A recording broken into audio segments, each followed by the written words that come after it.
Bonsoir à tous. Alors je vais essayer de trouver ma présentation là-dedans. Elle est ici. Donc moi, ce que je vais essayer de faire dans cette présentation introductive, c'est un peu refixer le cadre dans lequel s'est déroulée cette conférence de Paris, cette COP21, et surtout insister sur les éléments de l'accord qui ont des implications, qui vont conduire, qui vont orienter les actions qui vont devoir se faire à différents niveaux, mondial évidemment, mais surtout européen et belge, puisque c'est surtout de ça qu'on va discuter ce soir.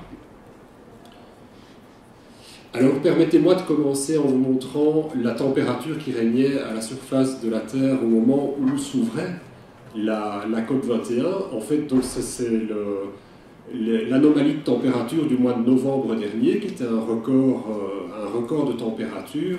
On atteignait des températures sur quasiment tous les continents qui excédaient les normales météorologiques, jusqu'à excéder parfois de plus de 4 voire 6 degrés dans les zones des plus hautes latitudes. Donc c'était un réchauffement tout à fait conséquent qu'on observait là, et c'était pas juste un effet temporaire, c'est une confirmation d'une tendance de fond. Alors là, j'ai repris les toutes dernières données en fait communiquées par l'Organisation météorologique mondiale, publiées en janvier 2016, qui montrent bien que cette tendance haussière de la température, elle perdure, elle se confirme. 2015 est l'année la plus chaude jamais enregistrée. On atteint aujourd'hui, on approche du degré, en fait 1 degré de réchauffement par rapport à l'ère pré-industrielle. Quand vous regardez là, le signal en fin de série temporelle, les 15 des 16 années les plus chaudes jamais enregistrées le sont au XXIe siècle, donc on est en plein dans cette phase d'accélération du réchauffement. Donc il y a une confirmation, et donc c'est dans ce contexte qui montre en fait qui confirme le phénomène, si certains en doutaient encore, et qui appelle à une réaction urgente.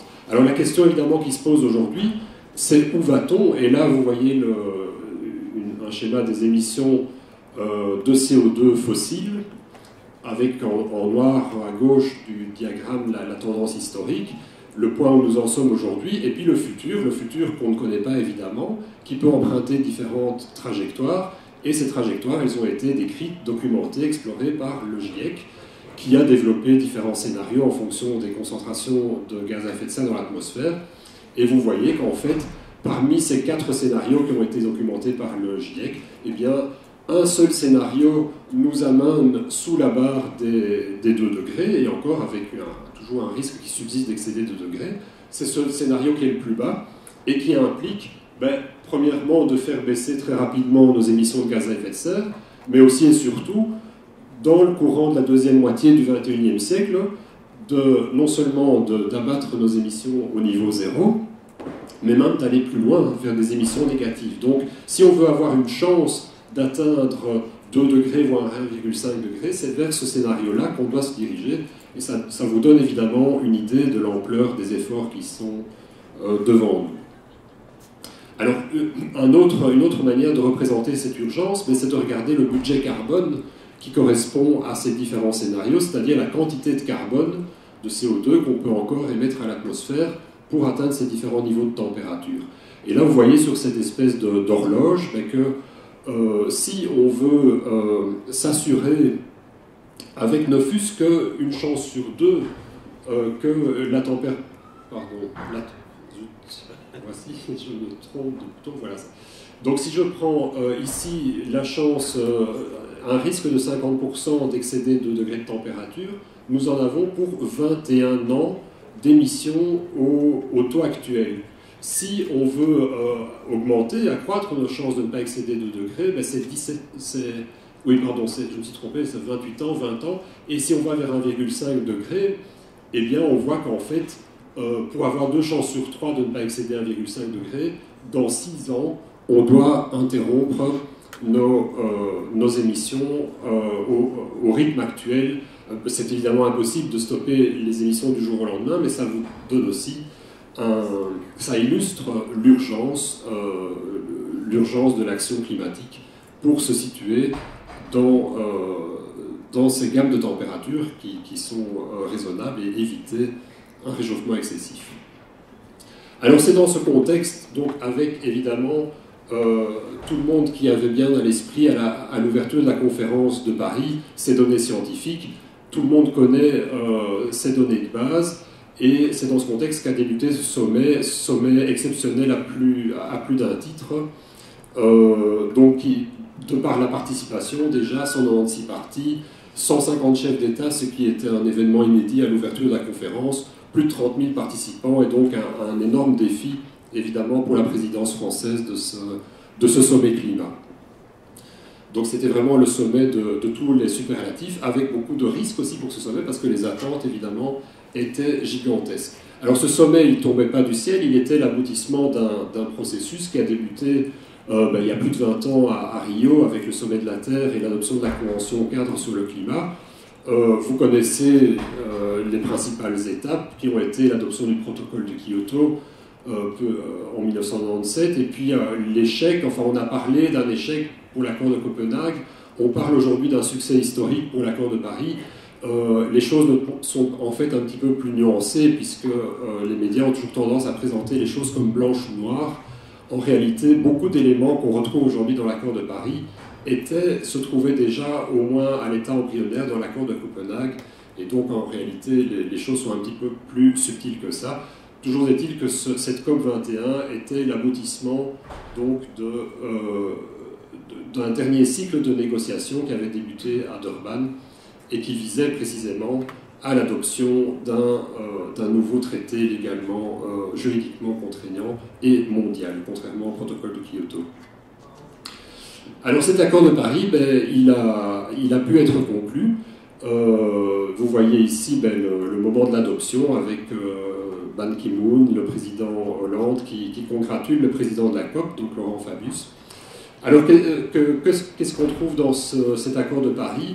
On trouve plusieurs sections, et en fait les éléments clés que je vais brièvement décrire, c'est d'abord une vision à long terme et des objectifs globaux, et puis des volets spécifiques concernant l'atténuation, c'est-à-dire la prévention du réchauffement, l'adaptation et les pertes et préjudices, toutes les activités de support technologique financier, et tout un volet qui concerne la transparence, très importante, et la vérification des progrès, évidemment, pour pouvoir vérifier que l'action est à la hauteur des ambitions. Et je vous expliquerai également le cycle d'ambition qui a été prévu dans cet accord, précisément pour pouvoir atteindre les objectifs ambitieux qui ont été fixés. Alors, premièrement, il s'agit bien d'un accord universel et contraignant, contrairement à ce qu'on entend souvent. On dit oui, mais ce n'est pas contraignant. En fait, le traité lui-même est bien contraignant pour les parties qui le ratifient. Il est universel, donc il sera universel au moment où un nombre, en tout cas significatif, de parties l'aura ratifié, mais on sait déjà que le taux de participation sera très important suite aux signatures qui ont eu lieu la semaine dernière. Alors, donc d'abord, qu'est-ce qui est important dans cet accord? C'est qu'on a une vision partagée par l'ensemble de la communauté internationale qui consiste à transformer l'économie. Donc ça, c'est un signal très important, c'est qu'on parle bien ici de transformer le système économique à l'échelle mondiale. C'est un engagement pour toutes les parties à développer des stratégies de développement bas carbone, à s'engager dans cette transition, et aussi très important dans la vision de rendre les flux financiers compatibles avec un profil d'évolution justement vers cette société bas carbone. Donc on donne ici un signal très clair à la communauté internationale et aux investisseurs en particulier qu'il s'agit de réorienter les flux financiers vers l'économie bas carbone. Bon, des principes importants font partie de cet accord, notamment le fait que la lutte contre les changements climatiques, elle n'est pas à appréhender isolément, elle est à associer aux autres grands défis mondiaux que sont la lutte contre l'extrême pauvreté, le développement durable, l'accès aux ressources, à l'énergie, etc. Et puis des références sont également faites dans la partie préambulaire aux droits de l'homme, à l'égalité des genres, qu'on a oublié d'ailleurs ce soir, je le regrette, dans la composition du panel, à l'exception de notre représentante étudiante, je m'en réjouis. Et puis d'autres principes comme la transition juste, l'équité intergénérationnelle, etc. Alors une originalité de cet accord, et c'était un des défis, c'était de réinterpréter la différenciation des efforts des engagements entre pays développés et en développement, parce que c'est une des fondations de la Convention climat, c'est de créer deux catégories de pays qui vont agir différemment, qui sont repris aux annexes de la Convention. Mais ça a été construit en 1992, quand le monde était plus bipolaire du point de vue du fossé nord-sud, et aujourd'hui on est dans un monde plus multipolaire où en fait le monde en développement est lui-même très très différencié. Et donc on a réinterprété ces principes en donnant plus de flexibilité en fait dans cette différenciation des efforts et aussi des droits à bénéficier du support. Et puis aussi on a introduit un principe d'autodifférenciation qui est un principe bottom-up en fait où les pays déterminent eux-mêmes ce que sera leur contribution à l'effort international. Alors pour venir maintenant plus précisément sur le volet de l'atténuation, donc des réductions d'émissions de gaz à effet de serre, l'objectif de l'accord de Paris, vous le connaissez, c'est maintenir le réchauffement nettement en dessous de 2 degrés et de poursuivre l'action pour viser en tout cas l'objectif d'1,5 degré.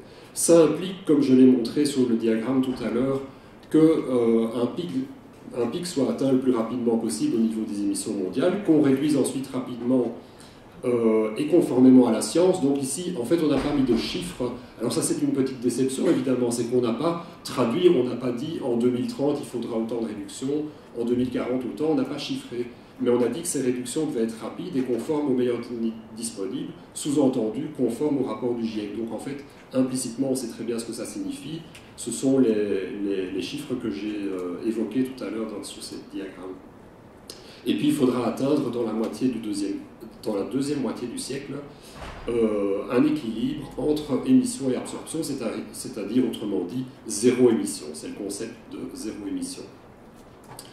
Alors les engagements de réduction qui doivent permettre d'atteindre ces objectifs, ils sont établis, eux, au niveau national. Donc c'était ce principe de différenciation bottom-up, comme je l'ai dit, où on part d'une approche volontaire. Alors évidemment, c'est une petite déception pour ceux qui plaidaient pour un accord très ambitieux et qui soit directement contraignant en termes d'engagement chiffré, mais ça a été le compromis qui a été trouvé pour avoir un taux de participation qui soit le plus élevé possible, parce que le risque, évidemment, si on suivait une approche Kyoto, avec des engagements chiffrés dans une annexe, c'était d'avoir de nouveau une participation réduite. Donc ici, on a suivi cette approche des contributions volontaires nationales, contributions déterminées nationalement, l'acronyme, ce sont les INDCs. En contrepartie de cette faiblesse relative de cet engagement, du fait qu'il est déterminé nationalement, on a mis en place un cycle d'ambition et le principe d'une révision quinquennale systématiquement à la hausse. Donc on ne peut réviser ces engagements que dans une logique de progression vers plus d'ambition.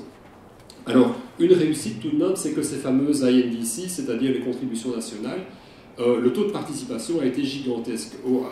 À la veille, enfin non, ici à la fin de la COP, on avait un taux de participation de 189 États, donc c'est une quasi-participation universelle à ces INDC. Le problème, c'est que, comme vous vous en doutez, cette approche volontaire n'a pas permis immédiatement d'avoir des engagements en termes d'atténuation qui soient compatibles avec l'objectif des 2 degrés.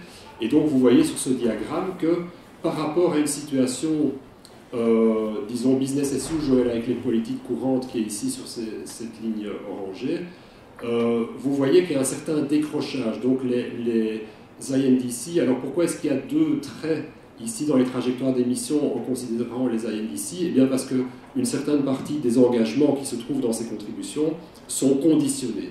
Donc elles ne sont pas inconditionnelles, elles sont conditionnées soit à la fourniture de supports financiers ou au fait que le voisin fait des efforts comparables, etc. Donc c'est ce qui explique cette... Mais toujours est-il que donc, le cumul, les engagements cumulés des différentes parties permet un décrochage par rapport aux trajectoires d'émissions sans business as usual, mais reste fort éloigné d'une trajectoire 2 degrés, et a fortiori encore plus éloigné d'une trajectoire 1,5 degré qui devrait croiser le zéro à peu près en 2050. Donc c'est ça le défi aujourd'hui, c'est de dire ok, on a fait un tiers du chemin, maintenant il faut faire les 2 tiers restants du chemin. Et là, la balle est évidemment non pas dans le camp de l'ONU, mais bien dans le camp des pays, de tous les pays à l'échelle mondiale. Alors le volet adaptation de l'accord de Paris, qu'est-ce qu'il prévoit? Il établit d'abord un équilibre entre les efforts d'atténuation et d'adaptation, ce qui est très important pour une série de pays, et ils sont très nombreux au niveau mondial, qui sont particulièrement vulnérables et déjà touchés par les impacts des changements climatiques, pour lesquels il faut évidemment un soutien, avant tout financier, et donc ce principe de parité a été repris dans l'accord. En dehors de cela, c'est surtout un appel à renforcer les capacités d'adaptation et ce qu'on appelle la résilience, et donc, je le disais déjà, renforcer le support financier. Un volet connexe du volet de l'adaptation, c'est la question des pertes et préjudices, puisque une série de pays sont effectivement déjà confrontés à des problèmes très sévères liés aux impacts des changements climatiques et à des dommages. Qui dit dommage dit aussi, enfin dommages matériels, humains éventuellement, mais dommages financiers aussi, et donc compensation. Alors évidemment, c'est un dossier très sensible, et il y a une forte opposition de la part des pays industrialisés, dont nous faisons partie, à s'engager dans un processus qui mènerait à des compensations financières obligatoires pour dédommager ces pays. Donc on s'engage plutôt dans un processus qui serait basé sur une coopération visant le risk management, en fait, la réduction des risques des systèmes d'assurance et autres. Et donc on a aussi établi une task force sur les migrations. Donc il y a un processus qui est en route, mais pas d'obligation de compensation financière pour les dommages liés au climat. Alors un volet très important et très attendu de l'accord de Paris, c'était le volet sur le support financier. Qu'est-ce qui a été décidé? D'abord, qui paye? Avant tout, les pays développés. Les pays développés ont une obligation de support financier vis-à-vis des pays en développement. Les autres parties sont appelées à contribuer aussi, mais selon leur capacité. Donc c'est un appel du pied, évidemment, aux Chinois notamment, qui ont une économie très puissante, à également contribuer. Enfin, je parle de la Chine parce que c'est l'exemple le plus frappant, mais tous les pays en développement qui en ont la capacité, de eux aussi contribuer au financement climatique international. Alors de quel montant parle-t-on? On parle, en tout cas au départ, des 100 milliards de dollars par an qui avaient été ancrés dans l'accord de Copenhague à l'horizon 2020, et ce sera en tout cas le plancher, mais plancher à partir duquel de nouveaux objectifs vont devoir être déterminés, au plus tard en 2025, à la hausse évidemment, puisque le coût réel des efforts d'adaptation et d'atténuation au niveau mondial vont bien au-delà de ces 100 millions de dollars. Donc il faudra une progression par rapport aux efforts antérieurs. Alors qui bénéficiera de ce support financier? Eh bien, donc il y a ce principe de parité entre adaptation et atténuation. Donc il faudra un équilibre dans le support financier vers les projets et les programmes d'adaptation et d'atténuation. Et puis il y a une prise en compte d'un support financier prioritairement dirigé vers ceux qui sont les plus exposés, donc les États les plus vulnérables ou dont les capacités sont très insuffisantes. Et en fait, souvent d'ailleurs, ce sont les mêmes États qui, à la fois, sont les plus vulnérables et manquent de capacité pour faire face. Alors, un des défis par rapport au financement climatique, c'est la diversification des sources, parce que ces montants, je parlais des 100 milliards, mais qui sont en fait un plancher, qui vont être augmentés, les coûts engagés sont tels qu'on ne peut pas envisager de les financer uniquement avec du financement traditionnel d'État à État de type aide publique au développement. Il faut vraiment diversifier les sources et donc trouver des sources innovantes, des solutions structurelles pour mobiliser des volumes financiers très importants qu'on va diriger vers la transition bas carbone. Alors un autre volet de l'accord, c'est le volet qui concerne la transparence et le contrôle et la vérification des progrès. Alors de ce point de vue-là, toutes les parties sont obligées de communiquer via des rapports biennaux leurs progrès dans l'exécution de leurs engagements et également l'appui financier qu'ils consentis d'une manière prévisible. C'était une demande très forte des pays en développement, c'est de dire on veut une visibilité sur ce qu'on va recevoir comme financement, parce que jusqu'à présent ça s'est fait d'une manière très chaotique et non prévisible.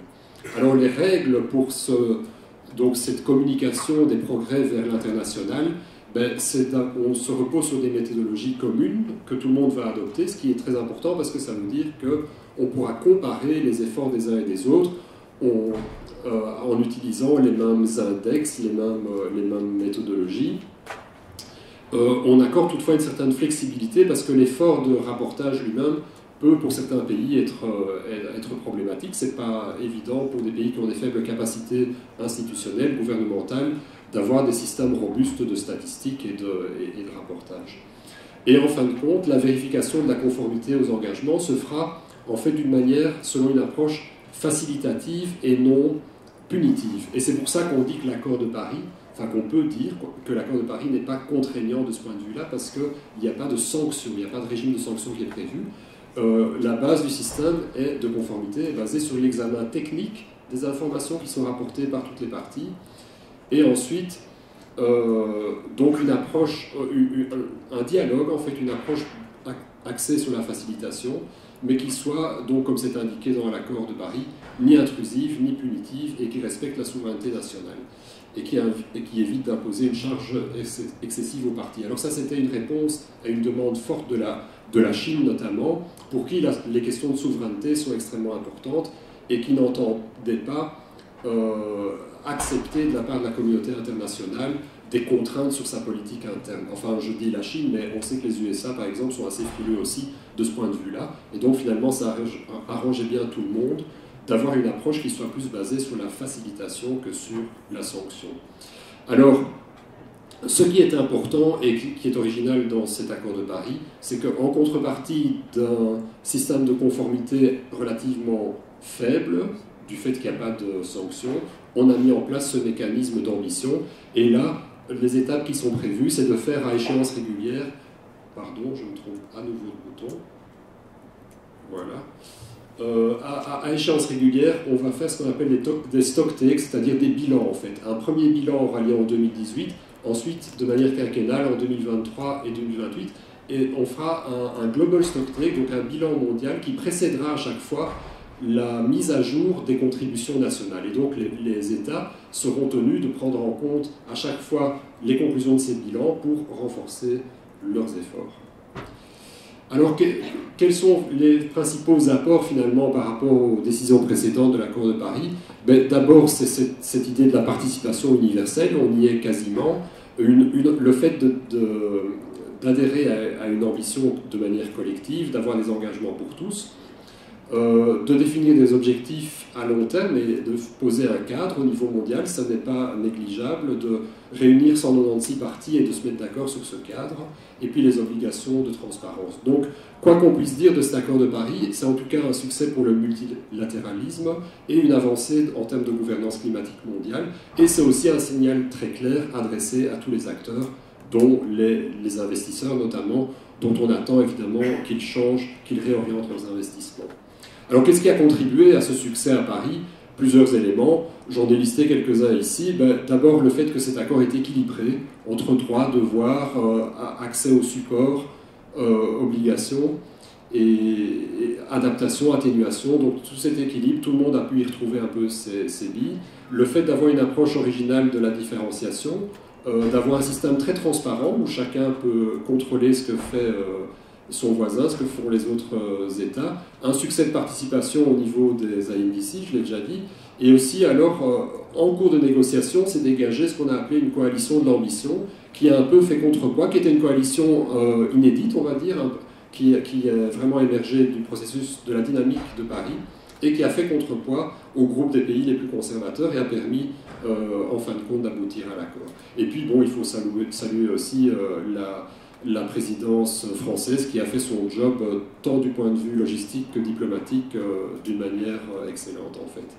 Et aussi autour, ça vous le savez, autour de cette conférence, il y a eu une mobilisation absolument inédite de tout type d'acteurs étatiques ou non étatiques.